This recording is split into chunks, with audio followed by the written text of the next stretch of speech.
আসসালামু আলাইকুম প্রিয় শিক্ষার্থী বন্ধুরা। নবম শ্রেণীর বাংলা বিষয়ের দ্বিতীয় অধ্যায়ের রয়েছে প্রমিত ভাষার ব্যবহার করি, যেখান থেকে আমরা 2 বিঘা জমি কবিতার আবৃত্তি শুনেছিলাম বিগত ক্লাসে। তো আজকে আমরা চলে যাব এই প্রমিত ভাষা ব্যবহার করি এই অধ্যায়েরই ব্যাকরণের যে অংশটা রয়েছে সেই ব্যাকরণের অংশে চলে যাব। এখানে ব্যাকরণে রয়েছে, দেখো যে স্বরধ্বনির বৈশিষ্ট্য শনাক্ত করি। তো এই পাঠটা পড়তে গেলে আমাদের আগে জানা দরকার যে আসলে আমরা এই যে স্বরধ্বনির বৈশিষ্ট্য এটা কেন এই পাঠের মধ্যে এসেছে। মূলত প্রমিত ভাষার ব্যবহার করতে হলে উচ্চারণ সঠিক করতে হবে। তো আমরা জানি যতগুলো বর্ণ রয়েছে প্রত্যেকটা বর্ণেরই স্বতন্ত্র উচ্চারণ রয়েছে এবং তার উচ্চারণের স্থান রয়েছে। সঠিক উচ্চারণের জন্য সঠিক স্থান যদি আমরা চিহ্নিত করতে না পারি, তাহলে প্রমিত ভাষা কখনোই আমাদের দ্বারা বলা সম্ভব হবে না। এজন্যই আমাদেরকে অবশ্যই সঠিক উচ্চারণ শিখতে হবে, সঠিক উচ্চারণ স্থান জানতে হবে, বর্ণের সঠিক উচ্চারণ স্থান জানতে হবে। তো এখানে এই 2.1.1 মধ্যে রয়েছে স্বরধ্বনির বৈশিষ্ট্য শনাক্ত করি। তো স্বরধ্বনিটা কি সেটা আগে আমাদের জানা দরকার। তারও আগে জানা দরকার ধ্বনি জিনিসটা আসলে কি। ধ্বনি হলো ভাষার আদি রূপ, একদম মৌলিক রূপ বা ক্ষুদ্রতম রূপ। আর বর্ণ কি? বর্ণ হলো সেই ধ্বনির লিখিত রূপ। তো এখানে স্বরধ্বনি আমরা জানি যে স্বরবর্ণ রয়েছে কয়টি? বাংলা ভাষায় স্বরবর্ণ 11টি, কিন্তু এখানে মৌলিক স্বরধ্বনির সংখ্যা হলো মাত্র 7টি। এই 7টি স্বরধ্বনির সঠিক উচ্চারণ স্থানটা জানবো এবং তার বৈশিষ্ট্য জানবো আমরা আজকের এই পাঠে। আশা করি তোমাদের এই ক্লাসটা খুব ভালো লাগবে। এখানে দেখো লেখা রয়েছে যে এক একটি স্বরধ্বনি উচ্চারণের সময়ে জিভের অবস্থান ও ঠোঁটের অবস্থা এক এক রকম হয়। 2 বিঘা জমি কবিতা থেকে কিছু শব্দ নিচের তালিকায় দেওয়া হলো। শব্দগুলো বারবার উচ্চারণ করো এবং সহপাঠীদের সাথে আলোচনা করে ছকে থাকা প্রশ্নগুলোর ভিত্তিতে সঠিক উত্তরে টিক চিহ্ন দাও। এরপর শিক্ষকের সহায়তা নিয়ে প্রশ্নগুলো মিলিয়ে নাও। নিচে প্রথমটি করে দেখানো হলো। এখানে স্বরধ্বনির কিছু বৈশিষ্ট্য এই টেবিলে চিহ্নিত করে দেওয়া আছে। তো এই বৈশিষ্ট্যগুলোর ভিত্তিতে আমরা জেনে নিব যে কোন স্বরধ্বনিটার উচ্চারণ স্থানটা কেমন, কি এবং বৈশিষ্ট্য, উচ্চারণের বৈশিষ্ট্যগুলো কি সেই বিষয়টা আমরা জেনে নিব। তো এখন চলো দেখে নিই আমরা এখানে কি আছে। প্রথমেই দেখো রয়েছে যে কবিতায় ব্যবহৃত শব্দ, তারপরে শব্দে থাকা স্বরধ্বনি, স্বরধ্বনির উচ্চারণের জিভ কতটুকু উঁচু হয়, তারপরে স্বরধ্বনির উচ্চারণের সময় জিভ সামনে না পেছনে উঁচু হয়, স্বরধ্বনির উচ্চারণের সময় ঠোঁট গোল না প্রসারিত হয়, স্বরধ্বনির উচ্চারণের সময় ঠোঁট কতটুকু গোল হয়। এর ভিত্তিতে আমাদের টিক দিতে হবে। আমরা যদি এই স্বরধ্বনিগুলো টিক দিতে পারি, স্বরধ্বনির উচ্চারণ স্থানগুলোর সঠিক স্থানকে চিহ্নিত করতে পারি, তাহলেই আমরা বুঝবো যে আমরা প্রমিত ভাষার দিকে এগিয়ে যাচ্ছি। এখানে রয়েছে যে শব্দগুলো রয়েছে, প্রথম কলামটা যেটা করে দেওয়া আছে, প্রথম কলামে রয়েছে নীলাজ, বিলাস, দাসী। এখানে যে স্বরধ্বনিটাকে চিহ্নিত করা হয়েছে সেটা হলো ই। ই স্বরধ্বনিটা নিয়ে আমরা কাজ করব। তো এখানে বলেছে যে জিভ উঁচু হয়, জিভ উঁচু হয়, তারপরে জিভ একটু উঁচু হয়, তারপরে জিভ নিচু হয়। এখানে 3টা দেওয়া আছে। এর মধ্যে আমরা জানি যে ই যদি যখন আমরা উচ্চারণ করি তখন জিভটা উঁচু হয়। এজন্য জিভ উঁচু হয়, এখানে টিক দেওয়া আছে। তারপরে বলেছে স্বরধ্বনি উচ্চারণের সময় জিভ সামনে না পেছনে উঁচু হয়। এখানে টিক দেওয়া আছে সামনে উঁচু হয়। আরো 2টা অপশন দেওয়া ছিল, মাঝে, পেছনে। আসলে সামনে উঁচু হয়, এজন্য এখানটাতেই টিক দেওয়া আছে। তারপরে স্বরধ্বনিটি উচ্চারণের সময় ঠোঁট গোল না প্রসারিত হয়। এখানে বলছে ঠোঁট গোল হয়, ঠোঁট প্রসারিত হয়। এখানে ই স্বরধ্বনিটা যদি আমরা উচ্চারণ করি তখন ঠোঁট প্রসারিত হয়। তারপরে কি বলেছে যে স্বরধ্বনিটি উচ্চারণের সময় ঠোঁট কতটুকু খোলে, অল্প খোলে না বেশি খোলে। তো ই টা যখন আমরা উচ্চারণ করি, তোমরা উচ্চারণ করে দেখো ই, তখন দেখবে ঠোঁটটা অল্প খোলে। তো এখানে দেওয়া আছে অল্প খোলে। দ্বিতীয় অংশে দেখো রয়েছে সেই, বটে, হেনকালে, এ জমি। এখানে যে স্বরধ্বনিটি চিহ্নিত করা আছে সেটা হলো এ। এখানে বলেছে যে জিভ উঁচু হয়, জিভ একটু উঁচু হয়, তারপর জিভ নিচু থাকে। এ স্বরধ্বনিটা যদি আমরা উচ্চারণ করি তখন কি হয়, জিভ একটু উঁচু হয়, তাই না? খেয়াল করো, তোমরা যখন উচ্চারণ করবে তখন দেখবে জিভ একটু উঁচু হয়, কাজেই আমরা এখানে টিক চিহ্ন দেব যে জিভ একটু উঁচু হয়। তারপরে কি বলেছে, যে স্বরধ্বনিটি উচ্চারণের সময় জিভ সামনে উঁচু হয় না পিছনে উঁচু হয়? সামনে উঁচু হয়, মাঝখানে উঁচু হয়, পেছনে উঁচু হয়।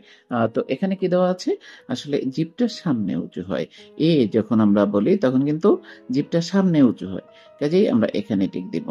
তারপরে দেখো কি আছে, যে গোল হয় কি ঠোঁট, ঠোঁট কি গোল হয় নাকি ঠোঁট প্রসারিত হয়? এখানে কি হয়, ঠোঁট ঠোঁট গোল হয় না প্রসারিত হয়? আমরা উচ্চারণ করে দেখব।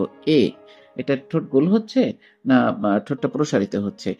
ডেফিনেটলি ঠোঁটটা প্রসারিত হচ্ছে, কাজেই আমরা এই ঠোঁট প্রসারিত হয় এই অংশে এখানে টিক দিব। তারপরে রয়েছে অল্প খোলে নাকি বেশি খোলে? এখানে অল্প খোলে। এটা যখন আমরা বলি তখন আমরা আমাদের ঠোঁটটা অল্প একটু খুলছে, কাজেই আমরা এখানে এই অল্প খোলে এখানে কি করব, টিক দিয়ে দিব। তারপরে রয়েছে স্বরধ্বনি এ। স্বরধ্বনি এ, এইটা এই যে অর উপরে জফলা এবং তার উপরে যখন আকার দেওয়া হয় তখন এটাকে কি বলা হয়? এটাকে তখন বলা হয় এ। উচ্চারণটা কেমন হবে? এ, তাই না? তো যেমন ধরো একদিন, আমরা এটা কিন্তু একদিন বলি না। এখানে যে লেখা আছে খেয়াল করো একটু, যে কবিতায় ছিল একদিন, আমরা এ ক, আসলে যদি আমরা এ না বলি তাহলে এটা কি হতো, একদিন। আসলে কি একদিন হবে না, একদিন। তারপরে একে একে, তারপরে দেখো গেছে, গেছে, বলছি গেছে, গেছে, তাই না? তাহলে এখানে আমরা আমাদের এই উম, আ এ স্বরধ্বনিটার সঠিক উচ্চারণ স্থানটাকে আমরা এবার চিহ্নিত করব। তো এখানে দেখো কি বলেছে, জিভ উঁচু হয়, জিভ একটু উঁচু হয়, আর জিভ নিচু থাকে। যখন আমরা উচ্চারণ করতেছি তখন জিভটা কিন্তু উপরের দিকে ওঠে না, কাজেই কি হয়, এটা জিভটা নিচু থাকে। তাহলে এখানে আমরা টিক দিয়ে দিব। তারপরে বলেছে এই যে জিভ সামনে না মাঝে না পেছনে উঁচু হয়? সামনে উঁচু হয়, মাঝে উঁচু হয়, পেছনে উঁচু হয়। তো এখানে সামনে উঁচু হয়, তাই না? যখন বলি সামনে উঁচু হয় তাহলে সামনে উঁচু হয়, এটা দিব। তারপরে কি আছে, ঠোঁট গোল হয় আর ঠোঁট প্রসারিত হয়। তো এখানে ঠোঁট কি হয়, প্রসারিত হয়, তাহলে এখানে ঠোঁট প্রসারিত হয়, ঠিক দিব। তারপরে এখানে আছে ঠোঁট অল্প খোলে নাকি ঠোঁট বেশি খোলে? ঠোঁট বেশি খোলে, তাই না? যখন আমরা বলি তখন ঠোঁটটা বেশ খোলে, এই জন্য ঠোঁট বেশি খোলে, এখানে টিক দিব। তারপরে দেখো পরের চলে আসবো আমরা স্বরধ্বনিতে। যেমন শব্দগুলো হলো আমি, আনচান, আঁচল। তো এখানে স্বরধ্বনিটার বৈশিষ্ট্য শনাক্ত করতে হবে। তো স্বরধ্বনিটার বৈশিষ্ট্য কি আমরা দেখব, যে জিভ উঁচু হয়, জিভ একটু উঁচু হয়, আর জিভ নিচু থাকে। যখন আমরা বলছি তখন জিভটা নিচু থাকে ডেফিনেটলি, কাজে আমরা এখানে নিচু থাকে টিক দিব। তারপরে বলেছে যে সামনে এখানে যে জিভ উঁচু হচ্ছে সেটা সামনে উঁচু হয়, মাঝখানে উঁচু হয়, নাকি পিছনে উঁচু হয়? তো এটা কোথায় উঁচু হয়? মাঝখানে উঁচু হয়, তাই না? বলছি আমরা মাঝখানে উঁচু হয়, তাহলে এখানে টিক দিব। তারপরে কি বলছে, ঠোঁট গোল হয়, ঠোঁট প্রসারিত হয়। এখানে আসলে যেটা সঠিক উচ্চারণ, সেটা এই দুইটাই কিন্তু হয়, ঠোঁট গোলও হচ্ছে, ঠোঁটটা প্রসারিতও হচ্ছে। কাজেই তুমি এখানে দিতে পারো ঠোঁট গোল হয়, এটা দিলেও ঠিক হবে। আবার যদি বলো ঠোঁট প্রসারিত হয়, সেটা দিলেও ঠিক হবে। এই অংশটা কিন্তু পরে আমরা আবার আলোচনা করব, আলোচনায় আছে। তো সেখানে তোমরা দেখবে যে ঠোঁট গোল হয়, ঠোঁট প্রসারিত হয়, দুইটা বিষয়ই এখানে উল্লেখ করা আছে। কাজে এখানে যে কোনটাতে তুমি টিক দিবে সেটাই ঠিক হবে। তো আমরা এখানে টিক দিয়ে দিলাম যে ঠোঁট গোল হয়। তারপরে এর কি আছে, ঠোঁটটা কি অল্প খোলে নাকি ঠোঁটটা বেশি খোলে? তো ঠোঁটটা কিন্তু বেশি খোলে, উচ্চারণ করছি যখন ঠোঁটটা বেশি খোলে, তাহলে আমরা টিক দিয়ে দিব। তো এটা স্বরধ্বনিটা চলে গেল। এইবার চলে এসেছে অস্বরধ্বনিটা। অস্বরধ্বনিতে দেখো কি আছে, যে জিভ উঁচু হয়, জিভ একটু উঁচু হয়, জিভ নিচু থাকে। যখন বলি একদম জিভটা নিচু থাকে, কাজে আমরা এখানে টিক দিব। তারপরে বলেছে সামনে উঁচু হয়, মাঝখানে উঁচু হয়, পিছনে উঁচু হয়। যখন আমরা বলছি তখন অবশ্যই জিভটা কি হয়, পেছনে উঁচু হয়। তারপরে ঠোঁট গোল হয়, ঠোঁট প্রসারিত হয়। স্বরধ্বনিটা হলো অ। অস্বরধ্বনিটা যখন আমরা বলবো, অস্বরধ্বনিটা যখন বলবো তখন ঠোঁটটা কি হচ্ছে, গোল হচ্ছে, কাজে এই ঠোঁট গোল হয়, টিক দিব। তারপরে ঠোঁট অল্প খোলে নাকি ঠোঁট বেশি খোলে? ঠোঁট বেশি খোলে, তাই না? অ অ যখন বলছি ঠোঁটটা বেশ খোলে, কাজেই ঠোঁটটা বেশি খোলে, এখানে টিক দেব। এইটাও শেষ হয়ে গেল আমাদের। এরপরে স্বরধ্বনি রয়েছে ও, এবং শব্দগুলো রয়েছে দেখো, আশা করি দেখতে পাচ্ছ যে শব্দগুলো রয়েছে, যে ওটা, চোর, মোর, তাহলে ও, ও, এই ওটা যখন আমরা উচ্চারণ করছি তখন কি ঘটছে সেই বৈশিষ্ট্যগুলো আমরা দেখব। ও যখন উচ্চারণ করি তখন জিভ উঁচু হয়, জিভ একটু একটু উঁচু হয়, জিভ নিচু থাকে, জিভ একটু উঁচু হয়, কাজে আমরা একটু উঁচু হয়ে হয়, এখানে টিক দিব। তারপরে জিভ সামনে উঁচু হয়, মাঝখানে উঁচু হয়, নাকি পেছনে উঁচু হয়? পেছনে উঁচু হয়, এখানে আমরা টিক দিব। তারপরে ঠোঁট গোল হয়, ঠোঁট প্রসারিত হয়, কি হচ্ছে? অবশ্যই ঠোঁটটা গোল হচ্ছে, তাহলে এখানে আমরা টিক দিব। এরপরে রয়েছে যে ঠোঁট অল্প খোলে নাকি ঠোঁট বেশি খোলে? এখানে ঠোঁট অল্প খোলে, তাই না? ও বলছি ঠোঁটটা অল্প খুলছে, কাজেই এখানে টিক দিয়ে দিব। এরপরে দেখো শব্দগুলো, পরের যে শব্দগুলো রয়েছে সেই শব্দগুলো হলো যে ফুল, দুপুর, বাবু, উ। এমনিতেই শব্দগুলো পড়েই আমরা বুঝতে পারছি যে কোন স্বরধ্বনিটা এখানে চিহ্নিত করা হবে, আর সেটা হলো উ, তাই না? উ স্বরধ্বনিটা, এই উ স্বরধ্বনির মধ্যে রয়েছে কি, যে জিভ উঁচু হয়, জিভ একটু উঁচু হয়, আর জিভ নিচু থাকে। কোনটা হবে? অবশ্যই জিভ উঁচু হয়, তাহলে এখানে আমরা টিক দিয়ে দিব। তারপরে বলেছে যে সামনে উঁচু হয়, মাঝখানে উঁচু হয়, পেছনে উঁচু হয়, পেছনে উঁচু হয়, উ বলছি পেছনে উঁচু হচ্ছে, তাহলে পেছনে উঁচু হয়, এখানে টিক দিয়ে দিব।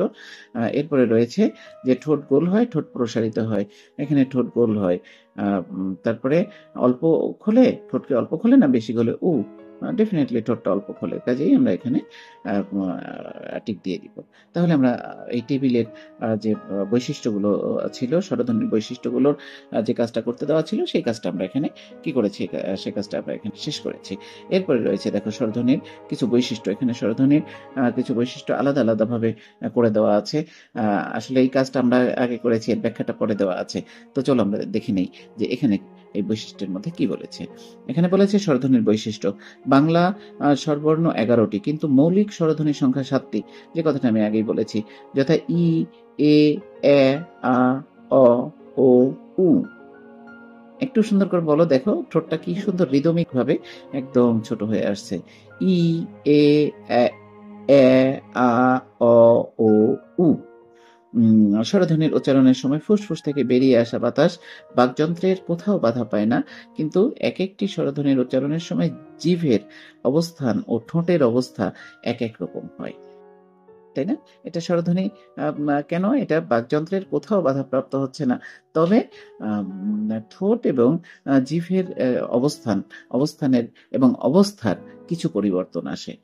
তো এজন্য এর বৈশিষ্ট্যগুলো একটু ভিন্ন ভিন্ন হয়, উচ্চারণগুলো একটু ভিন্ন ভিন্ন হয়। তো সেই বৈশিষ্ট্যগুলো আমরা এখানে কিছু ইন্ডিকেট করেছি, এখানে আমরা ডিটেইল আমরা জানবো। তো চলো আমরা পরের পেজে যাই। এখানে দেখো ই স্বরধ্বনি রয়েছে, এখানে বলেছে যে ই স্বরধ্বনির উচ্চারণের সময় জিভ উঁচু হয়, তাই এটি উচ্চ স্বরধ্বনি। যে আমরা শিখেছিলাম শুধু জিভ উঁচু হয়, কিন্তু এটাকে কি বলে সেটা কিন্তু শিখিনি, আমরা এখানে সেটা শিখবো। এটা উচ্চ স্বরধ্বনি। জিভ সামনের দিকে উঁচু হয়, তাই এটি সম্মুখ স্বরধ্বনি। ঠোঁট প্রসারিত হয়, তাই এটি প্রসৃত স্বরধ্বনি। ঠোঁট অল্প খোলে, তাই এটি সংবৃত স্বরধ্বনি।